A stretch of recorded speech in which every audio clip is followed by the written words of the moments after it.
நான் ஏன் தௌஹீத் கொள்கையில ஏத்துக்கல தெரியுமா? ரசூலுல்லாஹ்வை பின்பற்ற ரொம்ப கஷ்டமா இருந்துச்சு. அல்லாஹ்ட்ட சொல்ல முடியுமா? நிறைய பேர் தாடி வைக்கல, அல்ல நிறைய பேர் ஜுப்பா போடல, நிறைய பேர் தஸ்பீஹ் பண்ணி வைக்கல, அதனால அந்த கொள்கையை நான் ஏத்துக்கொள்ளல இப்படின்னு சொல்ல முடியுமா? மறுமையில விசாரணை வருகின்ற பொழுது நீ ஏப்பா தௌஹீதை ஏத்துக்கல? இல்ல இல்ல, அந்த கூட்டம் ரொம்ப கம்மியான கூட்டம், அவங்க அப்படி இருந்தாங்க, மெஜாரிட்டியான கூட்டம் தர்காவுக்கு போனாங்க, தாயத்தை கட்டினார்கள், மதுஹபை பின்பற்றினார்கள், எனவேதான் மெஜாரிட்டி பக்கம் நான் நின்னேன் இப்படின்னு அல்லாஹ்ட்ட போய் சொல்ல முடியுமா? உலகத்துல இந்த சால்ஜாபை சொல்ல முடியும், ஆனால் உங்களையும் என்னையும் படைச்ச ரப்பிடத்தில் ஒரு காலத்திலும் சொல்ல முடியாது. அதனால தயவு செய்து எங்க ஜமாத்துக்கு வாங்க நாங்க யாரையும் கூப்பிடல, டிஎன்டிஜிக்கு வாங்க தேவையில்லை. இது ஒரு தாவாவுக்கு உண்டான அமைப்பு. உங்களுக்கு பிடிச்சிருந்தா வாங்க, இல்லன்னா நல்லா திட்டிட்டு போங்க, எங்களுக்கு அதை பத்தி ஒரு கவலையும் கிடையாது. ஆனால் நீங்க இந்த அமைப்புல இருங்க, இல்லாம போங்க, தௌஹீதுல இருங்க. படைத்தவன் ஒருவன் மாத்திரம்தான் வணங்குவதற்கு தகுதி படைத்தவன். அந்த கொள்கையில உறுதியாக இருங்க. அல்லாஹ்வுடைய வஹி செய்தி மாத்திரம்தான் சத்தியம். இறைவன் அல்லாத, வஹி அல்லாத வேறு எந்த கருத்தா இருந்தாலும் அது அசத்தியம் தான். அது அபூ ஹனீஃபா கருத்தோ, ஷாஃபி இமாம் கருத்தோ, அபூபக்கர் ரலியல்லாஹு தஆலா அன்ஹு அவங்களுடைய சொந்த கருத்தோ, உமர் ரலியல்லாஹு தஆலா அன்ஹு அவங்களுடைய சொந்த கருத்தோ, ஆயிஷா ரலியல்லாஹு தஆலா அன்ஹா அவங்களுடைய சொந்த கருத்தோ, எந்த கருத்தும் மார்க்கம் இல்லை, வழிகேடு அப்படின்னு வாங்க, அதுதான் சத்தியம். அஸ்ஸலாமு அலைக்கும் வரஹ்மத்துல்லாஹி வபரகாத்துஹு. கண்ணியம் நிறைந்த எல்லாம் வல்ல ஏக இறைவனின் நல்லடியார்களே, வல்ல அல்லாஹ்வின் பேரொருளால் தமிழ்நாடு தௌஹீத் ஜமாத் புளியங்குடி ஜின்னா நகர் கிளையின் சார்பிலே இந்த பிரம்மாண்டமான பொதுக்கூட்டத்தை ஏற்பாடு செய்து நடத்தி வருகிறார்கள். இந்த சந்தர்ப்பத்திலே சத்தியத்தை ஏற்க தயக்கம் ஏன் என்ற ஒரு தலைப்பு எனக்கு வழங்கப்பட்டு இருக்கிறது. இந்த தலைப்பை பொறுத்த மட்டில் தற்காலத்திற்கு மிக தேவையான அவசியமான ஒரு தலைப்பு என்று நான் கருதுகிறேன். என்ன காரணம் என்றால், இன்றைக்கு உலகம் முழுவதும் நவீன கருவிகள் மூலமாக பார்த்து வருகிறோம். வாட்ஸ்அப் செய்திகளிலேயும் அதே போன்று சமூக வலைதளங்களிலேயும் ஏராளமான செய்திகள் அனைத்தையும் நாம் பார்த்து வருகிறோம். இதை பார்க்கின்ற பொழுது ஒவ்வொரு மனிதனுக்கும் ஒவ்வொரு விதமான குழப்பங்கள் ஏற்பட்டு இருக்கிறது. இதுதான் யதார்த்தமான உண்மை. ஒருவர் ஒரு வீடியோவை அனுப்புவார், அந்த வீடியோவை நாம் பார்ப்போம். பார்க்கின்ற பொழுது அதிலே சொல்லப்பட்ட கருத்து மிகச்சரியாக இருப்பது போன்று நமக்கு தோன்றும். அடுத்து இன்னொருவர் இன்னொரு வீடியோவை அனுப்புவார், அதை பார்க்கின்ற பொழுது முந்தைய வீடியோ விட இந்த வீடியோவினுடைய கருத்து இவர் சொல்லக்கூடிய செய்தி ரொம்ப சரியாக இருக்கிறது என்று தோன்றும். இன்னொருவர் இன்னொரு கருத்தை ஏற்கனவே சொல்லப்பட்ட அந்த இரண்டு வீடியோக்களுக்கும் மாற்றமாக மூன்றாவது ஒரு வீடியோவை அனுப்புவார். அதை பார்த்தால் இதுவும் சரியாக தெரிகிறதே.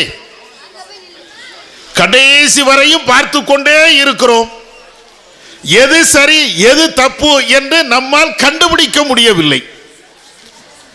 அந்த அளவிற்கு இன்றைக்கு சமூக வலைதளங்களிலே ஒவ்வொரு ஆட்களுடைய பயான்கள், ஒவ்வொரு ஆட்களுடைய பேச்சுக்கள், ஒவ்வொருவருடைய சித்தாந்தங்கள், கொள்கை, கோட்பாடுகள் அனைத்தையும் வாட்ஸ்அப் என்ற அல்லது சமூக வலைதளங்கள் என்ற அதிலே நமக்கு அனுப்பிக்கொண்டே இருக்கிறார்கள். நம்முடைய செல்போனுடைய மெமரி, அந்த பவர் எல்லாமே தீர்ந்து போய் விடுகிறது.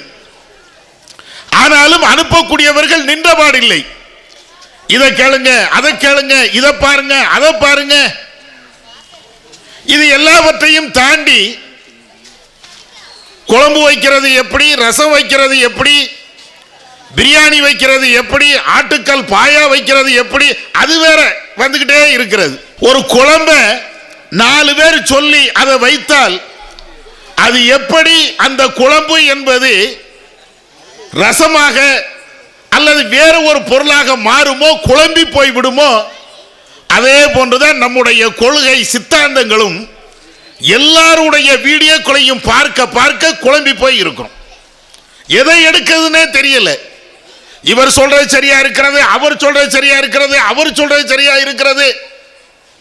எதப்பா எடுக்க அப்படியே தலையை பிக்க வேண்டி இருக்கிறது. தர்கா வழிபாடு கூடும் அப்படின்னு ஒரு ஆள் பேசுவார். அப்படியோ அப்ப தர்காவுக்கு போயிட வேண்டியதானே அப்படின்னு நினைக்கும் போது இன்னொரு வீடியோ வரும். அங்க போயிடாத, நரகத்துக்கு போயிருவேன் அப்படிம்பாரு. என்னடா இது, தர்கா கூடும், தர்கா போலன்னா சொர்க்கன்னாரு. இன்னொரு ஆள் வந்தா தர்காவுக்கு போ, அதுதான் சொர்க்கங்கிறாரு. என்ன செய்ய? அதே மாதிரி இன்னொரு ஆள் வருவாரு, நபி தோழர்களை பின்பற்றுங்க பாரு. இன்னொரு ஆளு நான் எங்கடா சொன்னேன் அப்படின்னு கேட்பாரு. சமூக வலைதளங்கள்ல இவ்வளவு குமிஞ்சு கிடக்கிறது. எல்லா கொள்கையும் நீங்கள் பார்த்தீர்கள் என்றால் அவ்வளவு குழப்பங்கள் தான் மிஞ்சி கிடக்கிறது. இப்ப எது சரியான கொள்கை, எந்த கொள்கையை தேர்ந்தெடுப்பதற்கு நமக்கு தயக்கம் ஏன் வருகிறது? இதை தெரியணுமா இல்லையா? சத்திய கொள்கை என்ன, அதை ஏற்பதற்கு நமக்கு என்ன தயக்கம்? அதனாலதான் என்னுடைய துவக்க நிலையிலேயே சொல்லி காட்டுகிறேன். இது தேவையான ஒரு தலைப்பு, அவசியமான ஒரு தலைப்பு, குழப்பமான ஒரு காலத்திற்கு மிக அருமருந்தாக இருக்கக்கூடிய ஒரு தலைப்பு. முதல்ல எல்லாரும் நம்ம குழம்பி போய் இருப்பதற்கு முன்னால் கண்டிப்பாக ஒரு தெளிவு வேணும். தெளிவு என்பது எப்படி எடுக்கிறது? எந்த கொள்கை சரி, எந்த கொள்கை தப்பு, எந்த கொள்கையில் நாம போனால் மறுமையில ஜெயிக்க முடியும், இப்படின்னு ஒரு முடிவு எடுக்கிறதாக இருந்தால், எது சத்திய கொள்கை என்று தெரிவதாக இருந்தால், நம்முடைய மனதில் என்னென்ன சிந்தனைகள் இருக்கிறதோ எல்லாத்தையும் தூக்கி ஓரமா வச்சிடணும். நீங்க தௌஹீத்வாதிகள் குர்ஆனையும் ஹதீஸையும் மாத்திரம்தான் பின்பற்ற வேண்டும் அப்படின்னு இருக்கிறீங்களா? அதை கொஞ்சம் வெளியில வச்சுக்கிட்டு யோசிங்க. மதுஹப் அதுதான் சரி, 4 மதுஹப்களில் ஏதாவது ஒன்றை பின்பற்ற வேண்டும், அப்படி பின்பற்றினால் தான் எனக்கு சொர்க்கம் அப்படின்னு நீங்க நினைக்கிறீங்களா? கொஞ்ச நேரத்துக்கு அதையும் தூக்கி வெளியில வைங்க. இல்ல இல்ல, தர்காவுக்கு போறதுதான் சரியான வழி, தர்கா வழிபாடு செய்வதுதான், அந்த அவுலியாக்கள் நாதாக்கள் வழிமார்கள் தான் என்னை சொர்க்கத்துக்கு அழைத்து செல்வார்கள், சிபாரிசு செய்வார்கள் என்று அந்த சித்தாந்தத்தில் இருக்கிறீங்களா? அதையும் கொஞ்சம் வெளியில வைங்க. இல்ல இல்ல, இமாம்களை பின்பற்ற வேண்டும், முன்னோர்களை பின்பற்ற வேண்டும், சஹாபாக்களை பின்பற்ற வேண்டும், இதுதான் உங்களுடைய வழியா? அதையும் கொஞ்சம் வெளியில வைங்க. இவைகளையும் தாண்டி வேற ஏதாவது சித்தாந்தங்கள் இருக்கிறதா? அதையும் தூக்கி கொஞ்சம் வெளியில வைங்க. எல்லாத்தையும் தூக்கி வெளியில வச்சுட்டு எது சரி எது சரியில்லை அப்படின்னு முதல்ல முடிவுக்கு வரணும். உதாரணத்திற்கு புரியறதுக்கு அப்படி சொல்றேன். ஒரு வீடு இருக்கிறது, அசிங்கமாக இருக்கிறது, அங்க 4 துணி, இங்க 4 துணி, இங்க 4 அழுக்கு, அந்த சேரு கவுந்து கிடக்குது, இந்த சோபா இங்க கிழிஞ்சு கிடக்குது, பாய் அங்க நடக்குது, தலைவாணி இங்க கிடக்குது. பாத்திரத்தை பார்த்தீங்கன்னா ஒரு பாத்திரம் இங்க உருளுது, இன்னொரு பாத்திரம் அங்க உருளுது, கையில ஒரு பாத்திரம், காலில் ஒரு பாத்திரம், அங்க 2 டம்ளர், இங்க 2 டம்ளர், வீடு ஃபுல்லா அப்படியே குப்பையாக நிறைஞ்சு கிடக்கிறது. இப்ப இதை சரி பண்ணணும். என்ன செய்வீங்க? இந்த வீட்டை நீட்டாக ஆக்கணும், தூய்மையாக ஆக்கணும். முதல்ல வீடு நிறைய இறைந்து கிடக்கக்கூடிய, ஆங்காங்கே குப்பைகளாக கொட்டி இருக்கக்கூடிய எல்லாத்தையும் வீட்டை விட்டு வெளியில அப்புறப்படுத்தணும். செய்யறோமா? நம்ம வீட்டில் முதல்ல சுத்தப்படுத்துவதாக இருந்தால் முதல்ல என்ன செய்வோம்? இருக்கக்கூடிய ஜாமான் எல்லாத்தையும் தூக்கி வெளியில வை. வெளியில வச்சுக்கிட்டு எந்த பொருள் உனக்கு தேவையோ அதை மட்டும் உள்ள கொண்டு வரணும். கட்டில் மட்டும் தேவை, அதை உள்ள கொண்டு வா. அப்புறம் எதுக்கு அதை இதை எல்லாத்தையும் குப்பை தூக்கி விட்டு உள்ள வச்ச? எது தேவையோ அதை உள்ள கொண்டு வா, பாக்கி எல்லாம் வெளியில போடு, காய்லாங்கடையில போடு, பழைய கடையில போடு. சொல்றோமா? வீடு நிறைய குப்பைகள் இருந்தால் அங்கே நாம கையாளக்கூடிய அற்புதமான ஒரு வழிமுறை, எல்லாத்தையும் தூக்கி எடுத்துட்டு எது சரியோ எது தேவையோ அதை மட்டும் உள்ள கொண்டு வாங்க. அதே மாதிரிதான் வாட்ஸ்அப், ஃபேஸ்புக், சமூக வலைதளங்கள், அங்க பயானு இங்க பயானு, அது சரியா இது சரியா அப்படின்னு தலையை குழம்பிக் கொண்டு இருக்கக்கூடிய நாமோ எல்லாத்தையும் தூக்கி வெளியில வச்சிடணும். எதையும் நம்முடைய மனசுல வைக்க கூடாது, எதையும் நம்முடைய உள்ளத்துல வச்சிருக்க கூடாது. அதுக்கு பின்னாடி எது சரி எது சத்தியம் அப்படின்னு தெரிஞ்சதுக்கு பின்னாடி ஒன்னொன்னா உள்ள எடுத்து வைங்க. இதுதான் காய்தல் ஓவத்தல் இன்றி நேர்மையாக ஒரு சத்திய கொள்கையை அறிவதற்கு சரியான வழியாக இருக்கும். எந்த வழியை நீங்க சத்திய கொள்கை நீங்க எடுத்துக்கிடுங்க, ஆனா எடுப்பதற்கு முன்னாடி நம்முடைய உள்ளத்தை வெறுமன வைக்கணும். அந்த கருத்து இந்த கருத்து அப்படின்னு குழம்பிய நிலையில நம்முடைய உள்ளத்தை வைத்துக் கொண்டு நீங்க சிந்திச்சீங்கன்னா சரியான பாதையை தேடினீர்கள் என்றால் கண்டிப்பாக கிடைக்காது. அதனால எல்லாத்தையும் வெளியில வச்சுக்கிட்டு எது சத்தியம். முதல்ல ஒரு விஷயம், முஸ்லிம்களாக இருக்கக்கூடிய நாம் அனைவர்களுமே தரீகாவாதியா இருக்கட்டும், தர்காவாதிகளாக இருக்கட்டும், சுன்ன ஜமாத்தை சார்ந்தவர்களாக இருக்கட்டும், சலஃபி ஜமாத்தை சார்ந்தவர்களாக இருக்கட்டும், வேறு வேறு அமைப்பு எந்த அமைப்பா இருக்கட்டும், நாம எல்லாருமே ஒன்னே ஏற்றுக்கொண்டு இருக்கிறோம். எதை ஏற்றிருக்கிறோம்? அல் குர்ஆன் என்பதுதான் வேதம், அல் குர்ஆன் என்பதுதான் வஹி செய்தி. நபி அவர்கள் பேசக்கூடிய செய்திகள் அனைத்தும் வஹி செய்தி. இது எல்லாருமே ஏற்றிருக்கிறோம். இதுல யாராவது மாறுபட்ட கருத்துல இருக்கிறோமா? ஒரு மதுஹபை பின்பற்றக்கூடிய ஆள்கிட்ட போய் நீங்க கேளுங்க, குர்ஆன் என்பது அல்லாஹ்ட்ட இருந்து வந்ததா வேறு மனுஷன்ட்ட இருந்து வந்ததா? அல்லாஹ்ட்ட இருந்து தான் வந்துச்சு. ஹதீஸ் என்பது எங்க இருந்து வந்தது? அதுவும் அல்லாஹ்ட்ட இருந்து தான் வந்தது. மாற்று கருத்து இல்லை. தர்கா வழிபாடு உள்ளவர்கள்ட்ட நீங்க போய் கேளுங்க, குர்ஆன் என்பது அங்க இருந்து வந்தது, ஹதீஸ் என்பது அங்க இருந்து வந்தது. இதுலயும் அவங்களுக்கும் மாற்று கருத்து கிடையாது. வேற எந்த அமைப்பா இருந்தாலும், எந்த இயக்கமா இருந்தாலும், எந்த கொள்கை சார்ந்தவர்களா இருந்தாலும், முஸ்லிம்கள்ட்ட யார்கிட்ட போய் கேட்டாலும் குர்ஆனும் ஹதீஸும் அல்லாஹ்ட்ட இருந்து வந்தது. இதுல மாறுபட்ட கருத்து இல்லை தானே? அப்ப எல்லாரும் ஒரு விஷயத்துல நாம ஒன்றுபட்டு இருக்கிறோம் என்றால் அந்த குர்ஆன் என்பது, அந்த வஹி செய்தி என்பது சத்திய கொள்கைனா எதை சொல்லுது? முதல்ல அங்க இருந்து வரும்.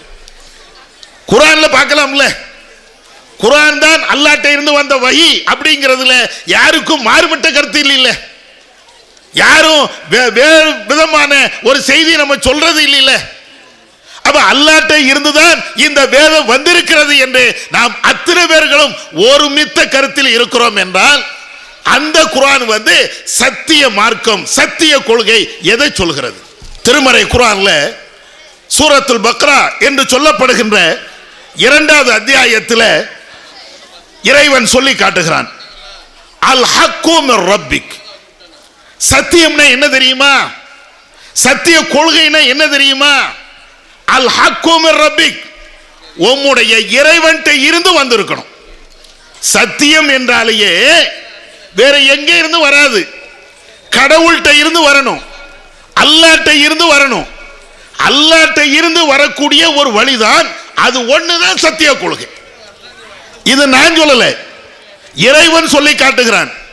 எல்லாரும் ஏற்றிருக்கக்கூடிய வேத வரிகள் நமக்கு இவ்வளவு அழகாக சொல்லி தருகிறது. சத்தியம்னா நான் சொல்ற சத்தியம் கிடையாது, நீங்க பேசுற சத்தியம் கிடையாது. நம்முடைய அசர்த்துமார்கள், நம்முடைய முன்னோர்கள், நம்முடைய எழுத்து வீட்டுக்காரர்கள், நம்முடைய அறிஞர்கள், இமாம்கள், நாதாக்கள், வலிமார்கள், இவர்கள் பேசக்கூடியது சத்தியம் கிடையாது. சத்தியம்னா எது? அல்லாஹ்ட்ட இருந்து வரணும். அல்லாஹ்ட்ட இருந்து வரக்கூடிய ஒன்றுதான் சத்தியமாக இருக்கும். இது குர்ஆன்ல அல்லாஹ் சொல்லி காட்டுகிறான். இன்னொரு இடத்துல அல்லாஹ் சொல்லி காட்டுகிறான், குல், நபியே நீங்கள் சொல்லுங்கள், யா அய்யுஹல்லதீன ஆமனு கத் ஜாஅக்குமுல் ஹக்கு மிர் ரப்பிக்கும். மனிதர்களே தெரிந்து கொள்ளுங்கள், சத்தியம் என்பது உங்களுடைய இறைவன்கிட்ட இருந்து வந்து இருக்கிறது. சத்தியம் அப்படின்னு சொன்னாலேயே உங்க அல்லாஹ்ட்ட இருந்து, இறைவன்கிட்ட இருந்து வரணும். அதுக்கு பேரு தான் சத்தியம். இது எப்படி சொல்றான் அல்லாஹ்? யா அய்யுஹன்னாஸ், ஒட்டுமொத்த மனிதர்கள், நீ எந்த மதமாயிரு, எந்த இனமாயிரு, எந்த கொள்கையாயிரு, ஆனால் உனக்கு சத்தியம் என்று தெரியணும்னா அது அல்லாஹ்ட்ட இருந்து, உன்னை படைச்ச ரப்புல்லாஹ்ட்ட இருந்து அது வந்திருக்கணும் அப்படிங்கிறான். அப்ப இத மாதிரி குர்ஆன்ல ஏராளமான இடங்கள்ல சத்தியம் என்றாலேயே, சரியான கொள்கை என்றாலேயே அது இறைவன்கிட்ட இருந்து வரணும். இறைவன்ட்ட இருந்து வந்தாதான் அது சத்திய கொள்கை. இது நல்ல விளங்கணும். நம்ம மதுஹப் இமாம்கள் சொன்ன வார்த்தை அல்ல, நபித்தோழர்கள் சொன்ன வார்த்தை அல்ல, பெரிய பெரிய அவுலியாக்கள் நாதாக்கள் சொன்ன வார்த்தை அல்ல. உங்களையும் என்னையும் இந்த உலகத்தையும் படைத்த ஏக இறைவன் சொன்ன ஒரு வார்த்தை. எதுப்பா சத்தியம், எது அசத்தியம்? குழப்பமா இருக்கா? குழப்பமா இருக்கா? ரொம்ப தடுமாறி போய் இருக்கிறியா? ஒண்ணு வேண்டாம், ஒவ்வொன்னா கேளு. ஒவ்வொரு விஷயமும் இது சத்தியமா அசத்தியமா அப்படின்னு நீ பாரு. பார்க்கிறதுக்கு அல்லாஹ்ட்ட இருந்து வந்தது என்றால் அது சத்தியம், அல்லாஹ் அல்லாத மற்றவர்கள்ட்ட வந்தது என்றால் அது அசத்தியம். முடிஞ்சே போச்சு. இப்ப ஒவ்வொன்றா எடுங்களேன். நம்ம சமூகத்தில் இருக்கக்கூடிய ஒவ்வொரு விஷயத்தையா நீங்க எடுங்க. எல்லாரும் சொர்க்கம் போகணும்னு நினைக்கிறோம், நரகம் போகணும்னு எந்த முஸ்லீமும் நினைப்பது இல்லை. தர்கா வழிபாடு செய்யக்கூடியவர்களும், தாயத்தை தொழிலாக செய்யக்கூடியவர்களும், அதன் மேல நம்பிக்கை வைத்திருக்கக்கூடியவர்களும், பேய் பிசாசு தட்டு என்று அத்தனை விஷயங்களை நம்பக்கூடியவர்களும், இமாம்களை மதுஹபுகள் வேண்டும் என்று நம்பக்கூடியவர்களும் எல்லாருமே சொர்க்கம் போகணும் தான் நினைக்கிறோம். யாராவது ஒரு ஆள் இல்ல நான் நரகத்துக்கு போறேன், அதுக்கு தான் தர்காவுக்கு போறேன், யாராவது சொல்லுவாங்களா? தர்காவை உயிர் மூச்சாக கொண்டவர்களும் கூட தர்காவுக்கு நான் போறதுக்கு உண்டான காரணம் சொர்க்கம் போகணும். மதுஹபுகளை பின்பற்றவர்கள் கூட நான் நரகத்துக்காக போக வேண்டும் என்பதற்காக வேண்டி நான் இந்த கொள்கையை பின்பற்றல. நான் பின்பற்றுவதற்கு உண்டான காரணம் என்ன? சொர்க்கம் போகணும். எல்லாரும் சொர்க்கம் தான். ஆனா அல்லாஹ் என்ன சொல்றான்? சொர்க்கம் போ, சத்திய கொள்கையில இருந்தால் நீ சொர்க்கம் போகலாம். இப்ப இந்த மதுஹபோ தரீகாவோ தர்காவோ எதுவாக இருக்கட்டும், இந்த கொள்கையில எது சத்தியம்? நீங்க ரொம்ப கஷ்டம்னா பட தேவையில்லை. ஒவ்வொரு ஆள்கிட்டையும் நீங்க ஆதாரத்தை கேளுங்க. என்ன ஆதாரத்தை கேட்கணும்? நீங்க மதுஹபை பின்பற்றணுங்கிறீங்க. 4 மதுஹபுகள் இல்ல, ஏதாவது ஒரு மதுஹபை பின்பற்றினால் தான் சொர்க்கம் என்று சொல்கிறீர்கள். ரைட், நான் அதுக்கு வரேன், அந்த கொள்கைக்கு நான் வரேன். மதுஹபை பின்பற்றுகின்ற இந்த கொள்கைக்கு நான் வருவதற்கு தயார். ஆனால் இது சத்திய கொள்கையாக இருக்கணும். சத்தியம்னா என்ன? அல்லாஹ்ட்ட இருந்து வரணும். ஏற்கனவே சொன்னா இல்லையா, ரஹ்மான்ட்ட இருந்து வரணும். இந்த 4 மதுஹபுல ஹனஃபியை பின்பற்றணுமா? பின்பற்ற தயார். ஷாஃபியை பின்பற்றணுமா? பின்பற்ற தயார். அல்லது அஹ்மது இப்னு ஹம்பல் அந்த மதுஹபை பின்பற்றணுமா? ரெடி அப்பா, எதனாலும் ரெடி, நான் தயார். ஆனால் ஒரே ஒரு நிபந்தனை தான், இது சத்திய கொள்கையாக இருக்கணும், அல்லாஹ்ட்ட இருந்து வந்திருக்கணும். நீ ஹனஃபி மதுஹபை பின்பற்ற வேண்டும் என்று நீங்க சொல்லுங்க. அப்படி பின்பற்ற வேண்டும் என்று இறைவன் குர்ஆன்ல எங்க சொல்லி இருக்கிறார்? ஒரே ஒரு வசனத்தை காட்டுங்க. ஷாஃபிங்கிற கூடிய பேரு எங்கேயாவது உண்டா? ஹனஃபிங்கிற பேரு எங்கேயாவது உண்டா? மாலிகி என்ற பேரு எங்கேயாவது உண்டா? குர்ஆன்ல கேட்கிறேன், சத்திய கொள்கையில கேட்கிறேன். பிற எப்படி ஹனஃபியை கொண்டாந்தீங்க? பிற எப்படி ஷாஃபியை கொண்டு வந்தீங்க? ஹம்பல் மதுஹபை எப்படி கொண்டு வந்தீங்க? மாலிக் மதுஹபை எப்ப கொண்டு வந்தீங்க? குர்ஆன்ல நபி வழிகள்ல ஒரு இடத்துல கூட ஷாஃபி மதுஹப் என்று, ஹனஃபி மதுஹப் என்று, ஹம்பலி மதுஹப் என்று, மாலிக் மதுஹப் என்று, ஔசாஇ மதுஹப் என்று, சௌரி மதுஹப் என்று ஒரு பேர் இல்லையே. மதுஹபுகளை பின்பற்றக்கூடிய சகோதரர்களே, கொஞ்சம் சிந்திச்சு பாருங்க. நீங்க சொர்க்கம் போக வேண்டும் என்று விரும்புவது உண்மை என்றால், நீங்கள் இருப்பதுதான் சத்திய கொள்கை என்றால், அந்த மதுஹபின் பக்கம் எங்களை நீங்கள் அழைப்பது சரி என்றால் நாங்கள் வர தயார். ஆனா அது சத்திய கொள்கைன்னு நிரூபிங்க.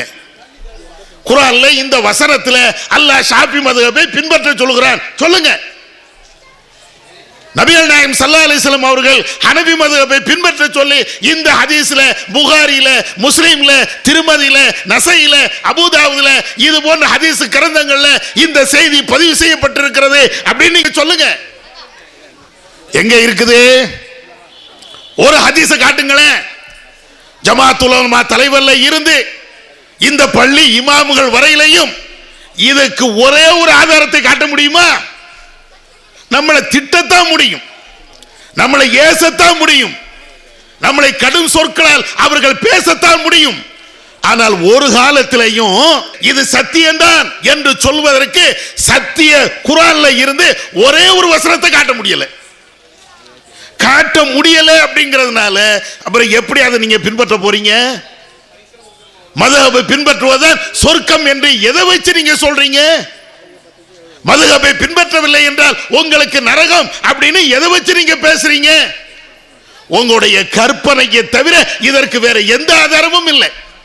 கற்பனை, மதுஹபை பின்பற்ற வேண்டும் என்று கற்பனை. இல்லை என்றால் அந்த மதுஹபில் இருந்து ஆதாரத்தை காட்டுங்களேன். ஹனஃபி மதுஹபில் நீங்க தொழுகின்ற பொழுது தொப்புளு கீழே கையை கட்டுவீங்க. எங்கப்பா ஆதாரம் அப்படின்னு காட்டீங்கன்னா குர்ஆன்ல இருந்து ஹதீஸ்ல இருந்து இவங்க ஆதாரம் காட்ட மாட்டாங்க. ஆதாரம் எங்க? இமாம் அபூ ஹனீஃபா சொல்லி இருக்கிறாரு, அந்த நூல்ல இருக்கிறது, இந்த நூல்ல இருக்கிறது, இமாம்கள் சொல்லி, இதுதானே. எப்ப தொப்புளுக்குள்ள கை கட்டுவது ஹனஃபி மதுஹபின் அடிப்படையில் சரி, அதுதான் சத்தியம் என்றால் எங்க ஆயத்துல இருந்து காட்டுங்களேன், அல்லது ஹதீஸ்ல இருந்து காட்டுங்களேன், வஹீல இருந்து காட்டுங்களேன். நீங்க வஹியை மறுக்காத கூட்டம் தானே, மறுக்க மாட்டீங்க தானே. அப்ப அந்த வஹீல இருந்து தொழுகையில தக்பீர் கட்டுகின்ற பொழுது, கைகளை கட்டுகின்ற பொழுது தொப்புளுக்குள்ள தான் கட்டணும், காட்டுங்க. இதுதானே சத்தியம். சத்தியம் என்றால் அங்க இருந்து வஹீல இருந்து காட்டணுமா இல்லையா? 20 ரக்காயத்து தொழுகிறீங்க, வரது ரமலான்ல, எங்கப்பா ஆதாரம் அப்படின்னு கேட்டீங்கன்னா அது இமாம், இந்த இமாம் சொன்னாரு, அந்த இமாம் சொன்னாரு. எப்ப ஆயத்துல எங்கப்பா இருக்குது? சத்திய கொள்கையில எங்க இருக்குது? சத்திய கொள்கையில 20 ரக்காயத்து தராவீஹ் அப்படின்னு எங்க இருக்கிறது கேட்டா அதுக்கு ஒண்ணுமே பதில் இருக்காது. எங்க இமாம் சொன்னார்ல. அப்ப இது எப்படி சத்திய கொள்கைக்கு ஒரு அளவுகோலாக, சரியான ஒரு கொள்கையாக இது எப்படி இருக்க முடியும்? ஒவ்வொன்றா நீங்க எடுங்க, ஒவ்வொரு விஷயத்தையா நீங்க எடுங்க. அதே மாதிரி தர்கா வழிபாடு, சுருக்கமா சொல்லிக்கிட்டே போறேன். தர்கா வழிபாடு இதை நீங்க எடுங்க. இந்த தர்கா வழிபாடு இதுதான் சத்தியம் அப்படின்னு நீங்க சொல்றீங்கல்ல, ஒன்னும் வேண்டாம், பெரிய ஆய்வுலாம் வேண்டாம், விவாதம் கூட வேண்டாம்.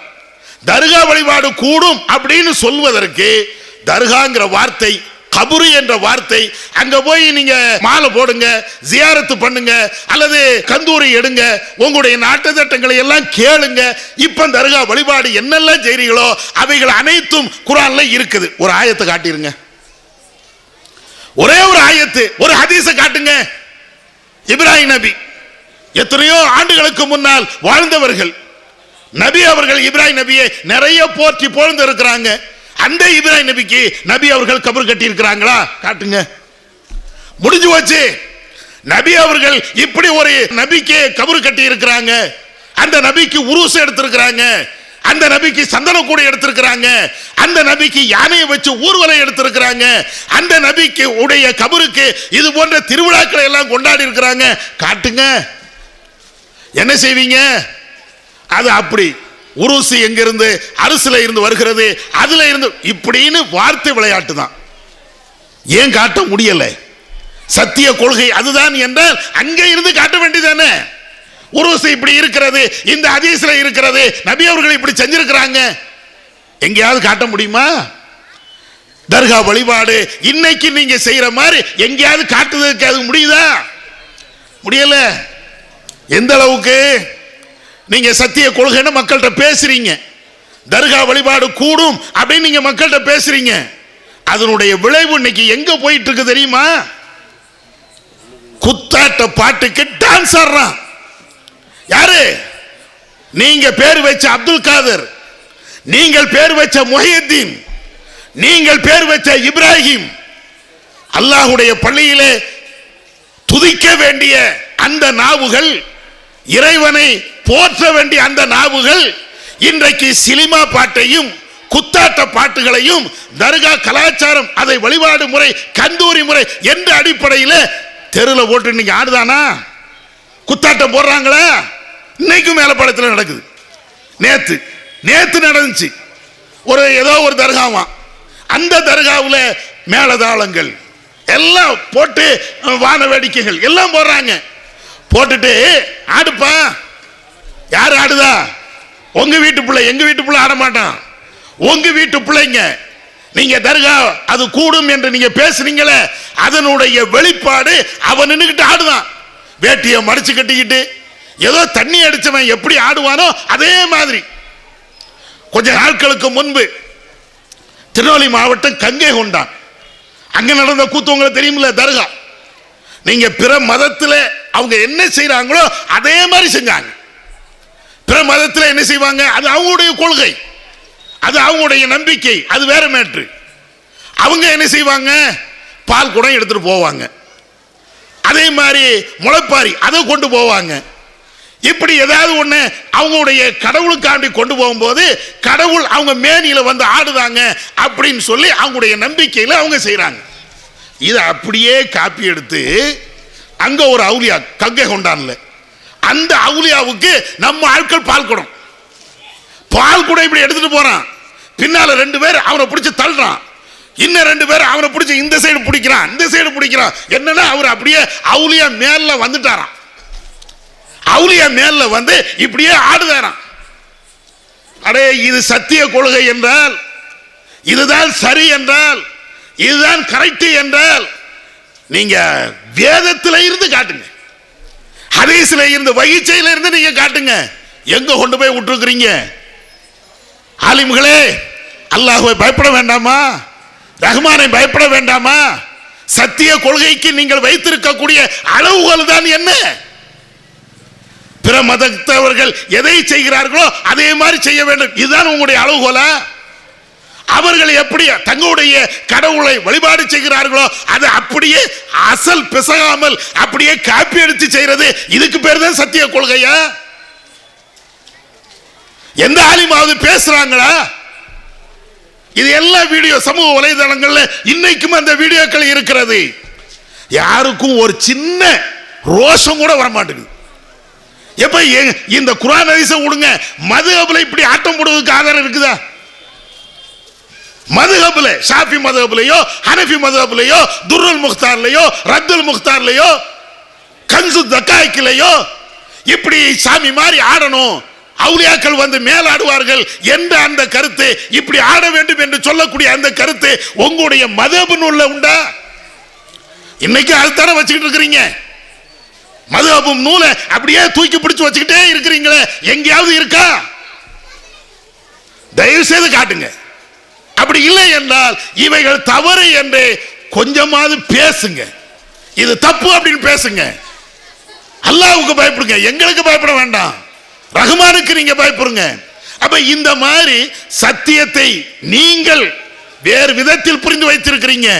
அது எல்லாத்தையும் விட்டுட்டு இது சத்தியத்தில் இருக்குதா அப்படின்னு நீங்க பாருங்க. மதுஹபா இருக்கட்டும், தரீகாவா இருக்கட்டும், தர்காவா இருக்கட்டும், இதே மாதிரி இன்னும் தரீகாவாதிகள் இப்பவும் இருக்கிறாங்க. இந்த தரீகாவாதிகள், தர்காவாதிகள் இப்ப என்னன்னா நம்மளை எதுக்குறாங்களாம், யார? தௌஹீத்வாதிகளை. அதுக்காக என்ன செய்யறது? போன வருஷம் தர்காவில் 40 டீப் கட்டினீங்கன்னா இன்னைக்கு 200 டீப் கட்டுறான். எதுக்கு? தௌஹீத்வாதிகளை எதுக்கணும்ல. அடே, தௌஹீத்வாதிகளை எதுக்கணும் அப்படின்னா 40 டீப்புக்கு 400 டீப் கட்டினா எல்லாம் சரியாயிருமா? இன்னும் கொஞ்சம் பேர் தௌஹீத்வாதி தர்கா கூடாதுங்கிறான், யானை ஊர்வலம் கூடாதுங்கிறான். நீங்க வந்து அதே மாதிரி ஊர்வலத்தை 1க்கு 2 ஆக்குங்க, டான்ஸை கூட்டுங்க, கச்சேரிகளை கூட்டுங்க. எதுக்கா? நம்மளை எதுக்கணுமா? எங்களை எதிர்க்கிறதுக்கு, இந்த தௌஹீதை எதிர்ப்பதற்கு இதுதான் வழிமுறையா? எப்போ உங்களுடைய கொள்கையின் அடிப்படையில் அதுதானா? அவுலியாக்கள் இப்படிதான் சொன்னாங்களா? நீங்க பால் குடம் தூக்குங்க, தயிர் குடம் தூக்குங்க, மோர் கடன் தூக்குங்க, அவுலியாங்கிற பேர்ல இதையெல்லாம் செய்யுங்க. எந்த அவுலியாப்பா அப்படி சொன்னாரு? அதையா சொல்லுங்க. சத்தியத்தில் இல்ல, குர்ஆன் ஹதீஸ்ல இல்ல, வஹீல இல்ல, அது வேற. குறைஞ்சபட்சம் நீங்க நம்பக்கூடிய முஹிதீன் அப்துல் காதர் ஜீலானி அவர் எழுதி வச்சிருக்கிறாரு, அந்த நூல்லையாவது இப்படி ஒண்ணு இருக்கிறது, அதையாவது காட்டுங்க. முஹிதீன் அப்துல் காதர் ஜீலானி எழுதின அந்த ஃபதஹு ரப்பானி என்ற நூல் இருக்கா இல்லையா? இன்னைக்கும் இருக்குது. அப்ப அந்த நூல்ல அவுலியாக்களுக்கு உருவசு எடுக்கும் போது இந்த காரியத்தை எல்லாம் செய்யணும் இருக்கு, காட்டுங்க பாப்போம். ரீதா டான்ஸ்ல இருந்து கும்பாட்ட டான்ஸ்கள் எல்லாத்தையும், அப்ப இவைகள் எதுவுமே அசத்தியம் தான், சத்தியம் இல்லை என்பதற்கு ஆதாரம் குர்ஆன்ல ஹதீஸ்ல இல்ல. அந்த ஒண்ணே போதும். மதுஹபுக்கு ஆதாரம் இல்ல, தரீகாவுக்கு ஆதாரம் இல்லை, தர்காவுக்கு ஆதாரம் இல்லை. நவீன சலப்பு கொள்கைக்கு குர்ஆன்லையும் ஹதீஸ்லையும் எந்த ஆதாரமும் இல்லை. ஒட்டு வைக்க மாட்டோம். எங்களுடைய வேலையை எது எல்லாம் சத்தியமோ அதை தொடர்ந்து பேசிக்கிட்டே இருக்கிறது தான். சில பேர் கேட்கலாம், எப்ப பார்த்தாலும் மதுஹப் கூடாதுங்கிறீங்க, எப்ப பார்த்தாலும் தர்கா பேசுறீங்க. தர்கா இருக்கிறதனி பேசிட்டு தானே இருப்போம். நீ தர்காவை உடைச்சிரு, பேச மாட்டோம். தர்காவே இல்லைன்னு ஆக்கிட்டா தானே பேசாம இருக்க முடியும். மதுஹபே இல்லைன்னு சொல்லு, பேச மாட்டோம். மதுஹபை வைத்துக் கொண்டு இன்னைக்கும் நீங்க தொழுதுட்டே இருக்கிறீங்கன்னா பேசத்தானே செய்வோம். மதுஹபு, தரீகா, ஷிர்கு, பிதஅத்துகள், அனாச்சாரங்கள் இருக்கிற வரையும் நாங்க பேசிக்கிட்டே தான் இருப்போம். அப்ப சத்தியத்தை அறிந்து கொள்வதற்கு அளவுகோல் குர்ஆன்ல இருந்து வந்ததா, ஹதீஸ்ல இருந்து வந்ததா, இதை நீங்க பாருங்க. அடுத்து இப்ப நாங்க தௌஹீத் ஜமாத் ஒரு கொள்கையை பேசுகிறோம், ஒரு சித்தாந்தத்தை மக்களுக்கு மத்தியில் திரும்ப திரும்ப சொல்கிறோம். கிட்டத்தட்ட 40 ஆண்டு காலமாக அடியும் உதையும் வாங்கி கொண்டு பல வழக்குகளையும் சந்தித்துக் கொண்டு ஜெயில்கள் வரையும் போய்விட்டு இந்த கொள்கையை சொல்றோம். யாருக்கும் நாங்க ஜால்ரா அடிக்கிறது இல்லை, தேவையும் இல்லை. அப்ப நாங்க பேசுகின்ற இந்த கொள்கை சத்திய கொள்கையா அசத்திய கொள்கையா? முதல்ல அதுக்கு வாங்க. நாங்க சொல்லக்கூடிய ஒவ்வொன்றையும் நீங்க எடுங்க, ஒவ்வொன்னா நீங்க எடுங்க. நபி அவர்கள் தொழுத மாதிரி தொழுங்கிறோம். ஏன் அப்படி சொல்றோம்? புகார்ல அப்படி இருக்கிறது. சல்லு கமா ரஅய்துமூனி உஸல்லி, என்னை எவ்வாறு தொழ கண்டீர்களோ அவ்வாறு தொழுவுங்கள். இன்னும் இருக்குது ஹதீஸ். தர்காவுக்கு போகாதீங்க, இறந்தவர்கள் செவியேற்கவே மாட்டார்கள், நீங்கள் கியாமத் நாள் வரையும் அழைத்தாலும் அப்படின்னு நாங்க பேசுகிறோம். எங்க இருக்குது? எங்க சொந்த கருத்தா? நாங்க எங்க புத்தகத்தில் எழுதிய கருத்தா?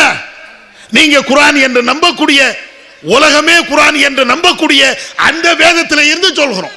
நாங்க பேசுகின்ற எந்த பேச்சா இருக்கட்டும், நாங்கள் சொல்லுகின்ற இபாதத்துகள், வணக்க வழிபாடுகள் எதுவாக இருக்கட்டும், அந்த இபாதத்து வணக்க வழிபாடுகள் எல்லாமே ஒண்ணுக்கு கூட குர்ஆன் ஹதீஸ்ல இருந்து காட்டாம சொந்த கருத்தை அந்த இமாம் சொன்னாரு, இந்த இமாம் சொன்னாரு, இந்த அவுலியா சொன்னாரு, அந்த அவுலியா சொன்னார், இருக்கவே இருக்காது. காட்டுங்க. சவால் விட்டு சொல்லுகிறோம். இரவு நேரத்தில் 8 அல்லது 10 அல்லது 12 ரமலான் இரவு நேரத்தில் தொழுகிறோம் என்றால் இன்னும் இருக்குது ஹதீஸ். நடுநிசி நேரத்தில், சகர் நேரத்தில் ஜமாத் வைத்து தொழுகிறோம் என்றால் அதற்கு இருக்கிறது ஹதீஸ். நாங்க எதை செய்வதாக இருந்தாலும் இறைவனுடைய அருளால் குர்ஆன் ஹதீஸ்ல இருந்து அல்லாஹ்ட்ட இருந்து வந்ததுதான் சத்தியம் என்று இறைவன் சொல்கிறானே, அங்க இருந்து நாங்க சொல்லிட்டே இருக்கணும். வேணா நீங்க சுட்டி காட்டுங்க. உண்மையிலேயே குர்ஆன் ஹதீஸுக்கு மாற்றமான ஒரு இபாதத்தை நாங்கள் கண்டுபிடித்தோம் என்றால், நாங்கள் சுயமாக உருவாக்கி இருக்கிறோம் என்றால் அதை சொல்லுங்க. அடுத்த நிமிஷமே அதை தூக்கி எறிஞ்சிருவோம். சரிதான், இது குர்ஆன்ல இல்ல, ஹதீஸ்ல இல்ல, சத்திய கொள்கையில இல்ல, அதனால இது வேண்டாம் ஒரே வார்த்தையில. அதனால இப்ப நாங்க சொல்லக்கூடியது அல்லாஹ் சொல்லக்கூடிய அந்த சத்தியத்தை சொல்லுகிறோம். இறைவன் என்ன சொல்கிறான்? இத்தபிஉ மா உன்சில இலைக்கும் மிர் ரப்பிக்கும், உங்களுடைய இறைவனிடமிருந்து உங்களுக்கு எது வஹியாக இறக்கி அருளப்பட்டு இருக்கிறதோ அதை மாத்திரம் நீங்கள் பின்பற்றுங்கள். அதுதான் சத்திய கொள்கை. இதுல நாங்க இருக்கிறோம். அப்ப அதனால மதுஹபுகளை பின்பற்றக்கூடியவர்கள், தரீகாவை பின்பற்றக்கூடியவர்கள், தர்காவுக்கு போகக்கூடியவர்கள் என்னென்ன கொள்கை இருக்கிறதோ அது எல்லாமே குர்ஆன்ல இருக்குதான்னு பாருங்க. நாங்க சொல்லக்கூடிய இந்த கருத்து குர்ஆன்ல இருக்குதான்னு பாருங்க. இப்படி பார்த்துட்டீங்கன்னா எந்த குழப்பமும் இல்லை, தெளிவாக இது ஒண்ணுதான் சத்திய கருத்து அப்படின்னு புரிஞ்சுக்கலாம். சில பேர் இதை புரிஞ்சு வச்சிருக்கிறாங்க. ஆமா, தௌஹீத் ஜமாத்துக்காரன் சொன்னா கரெக்டா இருக்கும், அவன் குர்ஆன்ல இருந்துதான் சொல்லுவான், ஹதீஸ்ல இருந்துதான் சொல்லுவான் இப்படின்னு புரிஞ்சு வச்சுக்கிட்டு சரிப்பா தௌஹீதுக்கு வந்துட வேண்டியதானே அப்படின்னா அதெல்லாம் நம்மளுக்கெல்லாம் முடியாதுப்பா. இதுதான் தயக்கம். சத்திய கொள்கை இதுன்னு விளங்கிட்டாங்க, இது சரிதான் அப்படின்னு புரியுறாங்க. ஆனா சில பேருக்கு இது சரி என்று தெரிஞ்சாலும் கூட இருந்தாலும் உன் கூட வர பயமா இருக்குப்பா. ஏன் நான் குர்ஆன் ஹதீஸை தானப்பா சொல்றேன், சரிதான், இருந்தாலும் நரகத்துக்கு போயிட்டா ஏன்டா அப்படி நினைக்கிற? என்னன்னா ஊர் எல்லாரும் சேர்ந்து ஒரு கொள்கையில இருக்கிறாங்க, நீங்க 4 பேர் மட்டும் இன்னொரு கொள்கையில இருக்கிறீங்க. நீங்க சொல்றது சரியாக இருந்தாலும் நீங்க 4 பேர் தானப்பா இருக்கிறீங்க, 40 பேர் இல்லையே, 40 பேர் அந்த சைடுல இருக்கிறாங்க, அதனாலதான் எனக்கு தயக்கம். சகோதரர்களே, இப்படி நிறைய பேர் இருக்கிறீங்க. தௌஹீத்வாதிகள் பேசுகின்ற இந்த கருத்து சரி. வரதட்சணை கூடாது என்பான், அது குர்ஆன்ல இருக்கும், ஹதீஸ்ல இருக்கும். ஆடம்பர திருமணம் கூடாது என்பான், அது குர்ஆன்ல இருக்கும், ஹதீஸ்ல இருக்கும். தொழுகையை நபி அவர்கள் கற்றுத்தந்த அடிப்படையில் தொழு என்பார், அது குர்ஆன்ல ஹதீஸ்ல இருக்கும். எல்லாம் சரிதான். ஆனாலும் அந்த கொள்கைக்கு நான் வரமாட்டேன். ஏன் வரமாட்டேன்? உங்க கொள்கையை பின்பற்றி நீங்க 4 பேர் இருக்கக்கூடிய 40 பேர் இருக்கக்கூடிய அந்த கொள்கையை பின்பற்றி 4000 பேர் இருக்கக்கூடிய அந்த கொள்கையை நான் பகைத்து கொண்டால் நரகத்து பெறுவனே. இப்படின்னு சத்திய கொள்கையை ஏற்பதற்கு உங்களுக்கு இப்படி ஒரு தயக்கம் இருந்தால் அல்லாஹ் அதற்கு பதில் சொல்கிறான். وَإِن تُطِعْ أَكْثَرَ مَنْ فِي الْأَرْضِ يُضِلُّوكَ عَنْ سَبِيلِ اللَّهِ. தெரிந்து கொள்ளுங்கள் நபியே, இந்த உலகத்தில் மெஜாரிட்டியான மக்களை, அதிகமான மக்கள் எந்த கொள்கையில் இருக்கிறார்களோ அதுதான் சரி என்று நீங்கள் பின்பற்றினால் அல்லாஹ்வுடைய பாதையில இருந்து உங்களை வழிகெடுத்து விடுவார்கள். இது குர்ஆன்ல அல்லாஹ் சொல்கிறான். சத்தியத்தை அளக்கிறதுக்கு மெஜாரிட்டி மைனாரிட்டி பார்க்க கூடாது. நீங்க தயக்கம் காட்டுவதற்கு மெஜாரிட்டி மைனாரிட்டியை ஆதாரம் காட்டக்கூடாது. இது சரி என்று தெரிந்தால் உடனே வந்துட வேண்டியதானே. அது என்ன மெஜாரிட்டி மைனாரிட்டி? மெஜாரிட்டியை நீங்க பின்பற்றினால் நரகம்ங்கிறான, வழிகேடுங்கிறான அல்லாஹ். அப்ப மெஜாரிட்டி மைனாரிட்டியை பார்க்கலாமா?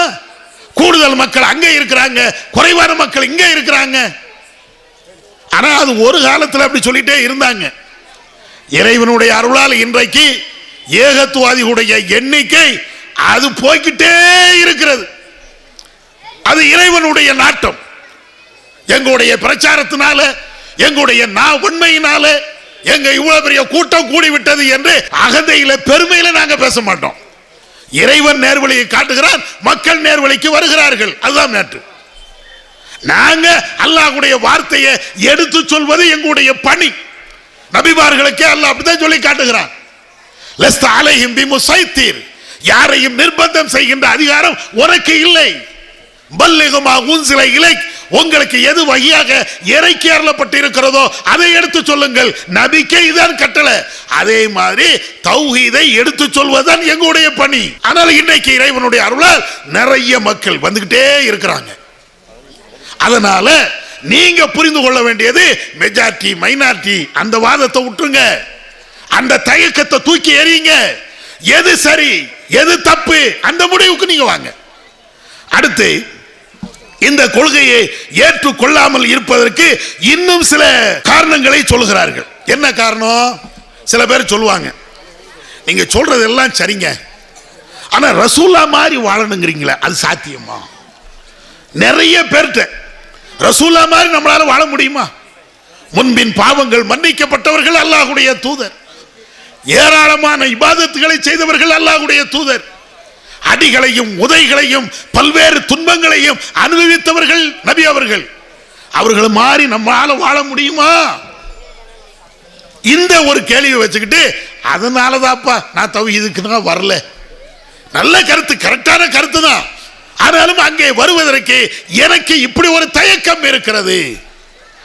உன்னை விளங்கிக் கொள்ளணும் தோழர்களே. ரசூலுல்லாஹ் இறை தூதராக யாருக்கு அனுப்பப்பட்டாங்க? ஒட்டுமொத்த மனித சமுதாயத்திற்கு. அல்லாஹ் அப்படித்தான் குர்ஆன்ல சொல்றான், நபியே உங்களை இந்த மக்கள் அனைவர்களுக்கும் நற்செய்தி சொல்லக்கூடியவராகத்தான் அனுப்பி இருக்கிறோம். குர்ஆன்ல அல்லாஹ் பல்வேறு இடங்கள்ல சொல்றான். எதுக்கு ரசூலுல்லாஹ் வரணும்? எதுக்கு அவங்க வாழ்ந்து காட்டணும்? அவங்க காட்டின வழி மாறி நாம பின்பற்றணுங்கிறது தான். பின்பற்ற முடியாது அப்படின்னு சொன்னா, நபி அவர்கள் மாதிரி நம்மால் வாழ இயலாது அப்படின்னு சொன்னா ரசூலாவே அல்லாஹ் அனுப்ப தேவையில்லையே. என்ன அவ்வளவு கஷ்டமா ரசூலா வாழ்ந்துட்டாங்க, அதையாவது சொல்லுங்க. ரசூலா மாதிரி என்னால வாழ முடியாது, என்ன அவங்க ஒரு சிரமமான ஒன்றை சொல்லிட்டாங்க. என்னால பின்பற்ற முடியாத ஒரு வழியை அல்லாஹ்வுடைய தூதர் சொன்ன அந்த வழி என்ன? ரசூலா ஒரு வழியை சொன்னாங்கப்பா, அது என்னால கடைபிடிக்க முடியல, உலகத்துல எந்த மனுஷனும் கடைபிடி, அப்படி ஒண்ணு சொல்லுங்க. ரசூலாவுக்கு என்று காசான சில சட்டங்கள் இருக்கும், தனிப்பட்ட சட்டங்கள் இருக்கும், அது ரசூலாவுக்கு மட்டும் உள்ளது. அதை நம்ம பின்பற்றணும் அவசியம் இல்லை. மனிதர்களுக்கு வழிகாட்டியாக சில விஷயங்களை சொல்லி தந்திருப்பாங்களா இல்லையா? என்னை நீ பின்பற்று, இதையெல்லாம் கடைபிடிங்க என்று ரசூலா சொல்லி தந்திருப்பாங்க. அந்த மாதிரி விஷயங்கள்ல நம்ம பின்பற்ற முடியாத ஒன்றை நீங்க சொல்லுங்க. தொழ முடியாதா? நோன்பு வைக்க முடியாதா? திக்ர் செய்ய முடியாதா? தான தர்மங்கள் பண்ண முடியாதா? நபி அவர்கள் மாதிரி திருமணம் பண்ண முடியாதா? நபி அவர்கள் மாதிரி முடிகளை வைக்க முடியாதா? நபி அவர்கள் மாதிரி நகங்களை வெட்ட முடியாதா? நபி அவர்கள் மாதிரி ஆடைகளை அணிய முடியாதா? நபி அவர்கள் மாதிரி சாப்பிடும் போது பிஸ்மில்லா சொல்ல முடியாதா? என்னங்க கஷ்டம்? ரசூலா மாதிரி வாழ்வதற்கு எனக்கு பெரிய கஷ்டம் அப்படிங்கிறீங்களே, என்ன கஷ்டமான ஒரு நிலைய ரசூலா தந்தாங்க? ஒண்ணுமே இல்லையே. தொழுகையில கூட உனக்கு நின்று தொழ முடியலையா? உட்கார்ந்து தொழு. உட்கார்ந்து தொழ முடியலையா? படுத்துக்கிட்டு தொழு. இது ரசூலா கட்டு தந்தது தானே. எத்தனை பேருக்கு முட்டு வலி, எத்தனை பேருக்கு சம்பளம் விட்டு அல்லது நிக்க முடியல, ரசூலாவுக்கு மாற்று வழியை சொன்னாங்களே. நோன்பு வைக்க முடியலையா? அதுக்கு மாற்று வழி.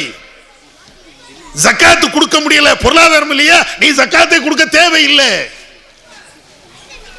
எத்தனை வழிமுறைகள் அவ்வளவு. இன்னும் சொல்ல போனா அல்லாஹ் குர்ஆன்ல சொல்லி காட்டுகிறான், நபி அவர்களும் சொல்கிறாங்க, மார்க்கம்னாலேயே எளிமை.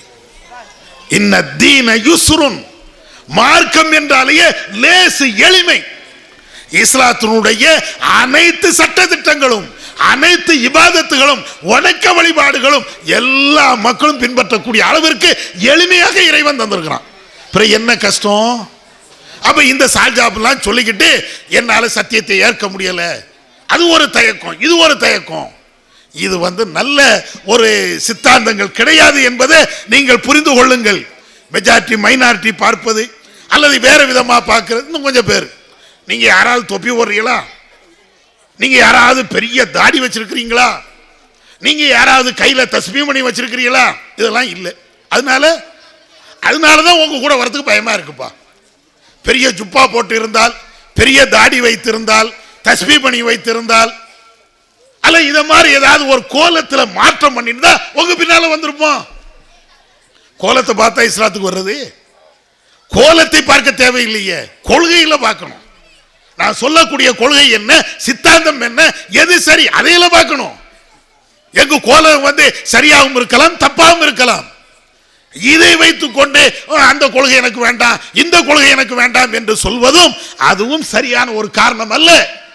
இத மாதிரி தேவையில்லாத, மார்க்கம் சொல்லாத, மறுமைக்கு நமக்கு நஷ்டத்தை தருகின்ற பல்வேறு காரணங்களை சொல்லி இந்த தௌஹீதில் இருந்து சில பேர் போறாங்க, அல்ல தௌஹீதை ஏற்காம இருக்கிறாங்க. நிறைய தயக்கங்கள்.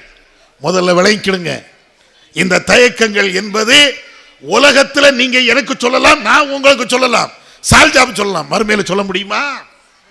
நான் ஏன் தௌஹீத் கொள்கையில ஏத்துக்கல தெரியுமா? ரசூலாவை பின்பற்ற ரொம்ப கஷ்டமா இருந்துச்சு. அல்லாஹ்ட்ட சொல்ல முடியுமா? நான் தௌஹீத் கொள்கை ஏன் ஏற்றுக்கொள்ளவில்லை தெரியுமா? நிறைய பேர் தாடி வைக்கல, அல்ல நிறைய பேர் ஜுப்பா போடல, நிறைய பேர் தஸ்பீஹ் பண்ணி வைக்கல, அதனால அந்த கொள்கையை நான் ஏற்றுக்கொள்ளல இப்படின்னு சொல்ல முடியுமா? மறுமையில விசாரணை வருகின்ற பொழுது நீ ஏப்பா தௌஹீதை ஏத்துக்கல? இல்ல இல்ல, அந்த கூட்டம் ரொம்ப சின்ன கூட்டம், ரொம்ப கம்மியான கூட்டம், அவங்க அப்படி இருந்தாங்க. மெஜாரிட்டியான கூட்டம் தர்காவுக்கு போனாங்க, தாயத்தை கட்டினார்கள், மதுஹபை பின்பற்றினார்கள், எனவே தான் மெஜாரிட்டி பக்கம் நான் நின்னேன் இப்படின்னு அல்லாஹ்ட்ட போய் சொல்ல முடியுமா? உலகத்தில் இந்த சால்ஜாபை சொல்ல முடியும், ஆனால் உங்களையும் என்னையும் படைச்ச ரப்பிடத்தில் ஒரு காலத்திலும் சொல்ல முடியாது. அதனால தயவு செய்து எங்க ஜமாத்துக்கு வாங்க நாங்க யாரையும் கூப்பிடல, டிஎன்டிசிக்கு வாங்க தேவையில்லை. ஏன்? இது ஒரு தாவாக்கு உண்டான அமைப்பு.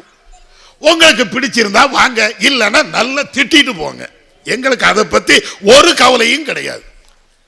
ஆனால் நீங்க இந்த அமைப்புல இருங்க, இல்லாம போங்க. தௌஹீதில் படைச்சவன் ஒருவன் மாத்திரம்தான் வணங்குவதற்கு தகுதி படைத்தவன். அந்த கொள்கையில உறுதியாக இருங்க. அல்லாஹ்வுடைய வஹி செய்தி மாத்திரம்தான் சத்தியம். இறைவன் அல்லாத, வஹி அல்லாத வேறு எந்த கருத்தா இருந்தாலும் அது அசத்தியம்தான். அது அபு ஹனீஃபா கருத்தோ, ஷாஃபி இமாம் கருத்தோ, அபூபக்கர் ரலியல்லாஹு தஆலா அன்ஹு அவங்களுடைய சொந்த கருத்தோ, உமர் ரலியல்லாஹு தஆலா அன்ஹு அவங்களுடைய சொந்த கருத்தோ, ஆயிஷா ரலியல்லாஹு தஆலா அன்ஹா அவங்களுடைய சொந்த கருத்தோ, எந்த கருத்தும் மார்க்கம் இல்லை, வழிகேடு அப்படின்னு வாங்க. அதுதான் சத்தியம். நாங்க அரசியல் கட்சி நடத்தலையே. டிஎன்டிஜிக்கு வாங்க, டிஎன்டிஜிக்கு வாங்க, எல்லா அமைப்பும் எங்க அமைப்புக்கு வாங்க, எங்க அமைப்புக்கு வாங்க, உறுப்பினர் கார்டு கொடுக்கோம்பாங்க. நாங்க மட்டும்தான் அதை வைக்கிறதே இல்லை. உறுப்பினர் கார்டு கொடுப்போம். யாருக்கு? யார் இந்த கொள்கையை ஏத்து முறையாக பின்பற்றி வருகிறாரோ அவருக்கு உறுப்பினர் கார்டு கொடுப்போம். சரி இருப்பாப்பா, அவரா வந்த ஆட்களுக்கு. நாங்க உறுப்பினர் கார்டு முகாம் நடத்த மாட்டோம். எங்கேயா நடத்திருக்கிறோமா? 40 வருஷத்துல தமிழ்நாடு தௌஹீத் ஜமாத்தே உறுப்பினர் கார்டு வழங்கும் முகாம் தேவையில்லடா. அந்த முகாம் எங்களுக்கு தேவையில்லை, அந்த முகமும் எங்களுக்கு தேவையில்லை. ஏன்? இது மறுமை சார்ந்த சித்தாந்தங்கள், சத்தியத்தை சொல்லக்கூடிய சித்தாந்தங்கள். அதனால இந்த ஆட்கள் வேணும், பணம் ஒண்ணுமே இல்லை. ஏன் இதே புளியம் கூட எடுங்க. ஆரம்பத்தில் எத்தனை பேர் தௌஹீது அடியும் உதையும் வாங்கிக்கிட்டு சில சகோதரர்கள் 2 பேர் 3 பேர் சொல்லலையா? இதே ஊர்ல பேசலையா? எத்தனை வழக்குகள், எத்தனை கோர்ட் கேசுகள், போலீஸ் ஸ்டேஷனுக்கு எவ்வளவு அலைஞ்சாங்க. அப்ப அவ்வளவையும் தாங்கி கொண்டுதான் இந்த கொள்கையை சொன்னாங்க. அப்போ கூட இந்த கொள்கைக்கு வாங்கணுதான் சொன்னமே தவிர, இந்த கொள்கையை ஏற்றுக்கொள்ளுங்கள் என்று தான் சொன்னமே தவிர எங்க அமைப்புக்கு வாங்க அது தேவைன்னா இல்லை. அதனால சத்திய கொள்கைக்கு எந்த தயக்கமும் இல்லாம வஹி மட்டும்தான் இறை செய்தி என்பதை பின்பற்றுவதற்கு நீங்க அத்தனை பேர் வாங்க. இதுதான் இம்மையிலே மறுமையிலே நமக்கு மகத்தான ஒரு வெற்றியை தரும். இறுதியாக ஒண்ணு சொல்லிக்கிறேன். சமீப காலத்தில் தௌஹீது என்கிற பேர்ல இந்த நவீன சலஃபுகள் கொஞ்சம் ஆட்டம் போட்டுக்கிட்டே இருக்கிறாங்க. இந்த ஆட்டத்தை எங்க முன்னால போடுங்க. உங்க ஆட்டம் பேஸ்புக்ல நிக்க கூடாது, உங்க ஆட்டம் மர்கஸ்ல நிக்க கூடாது. உங்களுடைய ஆட்டம் நீங்க யாரை மூளைச்சலவை செய்திருக்கிறீர்களோ அவர்களோடு நிப்பாட்டாதீங்க. வாங்க, வெளியில வாங்க. ஏன்? தௌஹீதுங்கிற பேர்ல இன்னைக்கு நீங்கள் மக்களை எங்க கொண்டு போயிட்டீங்க தெரியுதா? எந்த தௌஹீதை வளர்ப்பதற்காக, எந்த சித்தாந்தத்தை வளர்ப்பதற்காக அடிகளையும் உதைகளையும் இதே ஊர்ல வாங்கினோமோ அந்த கொள்கைக்கு எதிராக நீங்க கொண்டு போயிட்டு இருக்கிறீங்க.